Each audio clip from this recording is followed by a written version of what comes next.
It's about time.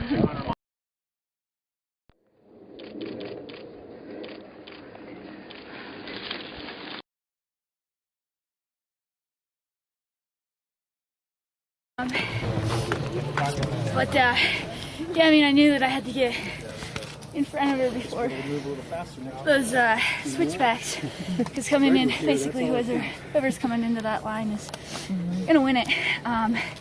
So I put an attack somewhere up there on one of the straightaways. But I had a little panic on the second lap. I went over the bars and had to close it down. How much time did you lose when you went over the bars? Oh, not that long. I mean, I got up pretty quickly, and fortunately, what happened to my bike was pretty minor. Just some. I got it. Yeah, it's fine. I can hop back on. So when we saw you with one to go up this climb, it seemed like you were just pretty comfortably sitting on Chloe. Is that in fact what was happening, and did you stay with her pretty much the rest of that final lap? Yeah, I was on her wheel, just trying to stay on there like glue, basically, because, I mean, from road racing, I know that there's at least a little draft. You know, it's not much in mountain biking, but it's something.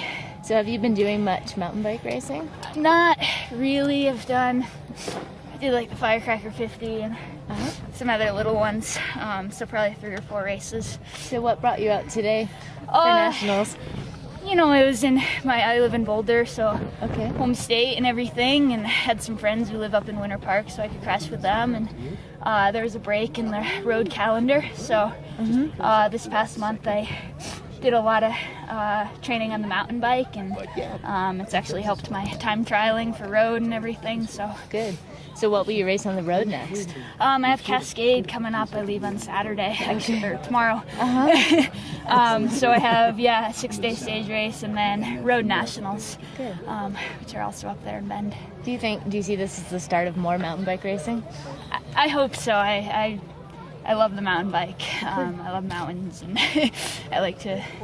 I like dirt better than pavement, I think. Well, you're in the right place. Excellent. Thanks. Yeah. What does it feel like to add a mountain bike title to your cross titles? Oh, it's good. I mean, the mountain bike is all, I think, going to help my cyclocross, which is, I think, my true passion. Right. So, I mean, it looks like you're doing a lot of different racing, but is cyclocross still your focus, or are you still kind of just racing where you can? Cyclocross is, I have the most fun with it. Okay. And it's every year it gets more and more popular, so I hope to one day be able to have that as my focus. But I mean, right now, you know, there's no money in it, but it is definitely getting bigger and bigger every year, which is awesome. Right on. Well, I guess since you live in Boulder, the elevation probably didn't affect you too much. Yeah, I mean, it's definitely higher up here. It's what, like 9 or something up here, like so 85. I mean, I was definitely feeling it for sure. I wasn't still feeling like I was breathing out of a straw a little bit. But at least you didn't come from sea level. Exactly. Right on. Well, congratulations. Thank you.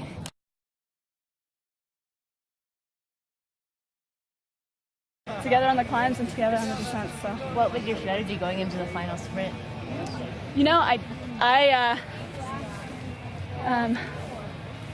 was ahead of her coming right, out of that last kind of short climb at the end, and I thought that's kind of what it would take. And the fire road, I kind of just took it a little too wide going into it, and she jumped ahead of me.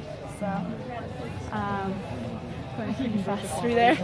And I tried a few times to get around her, and I knew my last hope was right at the finish here. And it's not long before they have the cones to narrow it down. And I came out of my pedal right at the finish, so. Were you surprised that your race ended in a sprint? Is that something you were expecting as a possibility? I mean, you can't rule it out. I honestly, I love racing, and when it's that close, it kind of makes it a little more exciting, probably for spectators, for the racers too. So, I never thought that, I couldn't pull it off at the finish. So, but it didn't happen. So. Sometimes it does, sometimes it doesn't. Yep. Well, congratulations anyway. Chloe, what do you remember about this last section coming down through here right now? We were kind of watching as far. It looked like you were pretty fast and pretty sloppy. Yeah, looked like you were trying to put some moves on the corners, or what was going on? I tried a couple corners where she fumbled a little bit, but the thing is I was kind of riding sloppy through there, and wasn't able to get around there. So then I thought maybe I could just, my last chance would be right around this bottom corner to the finish. So, You thinking like worlds at all this year? yeah. You've done a lot of different racing. I mean, you were at Collegiate Road Nationals. Is that there was a break in your schedule, or are you trying to mix it up to keep it fresh, or? Well, I'm a student at the University of Arizona. I love doing a bit of the collegiate racing. Right. It's definitely not my focus on the road. Right. I get some really good training early in the season by doing some road racing. Right. And you did really well, despite the fact that it was just 2 or 3 of you compared to some of the larger teams like Lee's McRae. We actually did.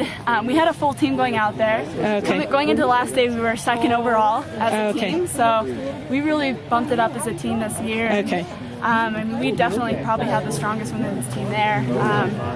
Maybe next to Lee's McRae. So They just seemed, I think they had like 7 women or something. They had a lot, or I think 6 they would women. have had 6. Yeah. We had 4 women, so we were as competitive Yeah.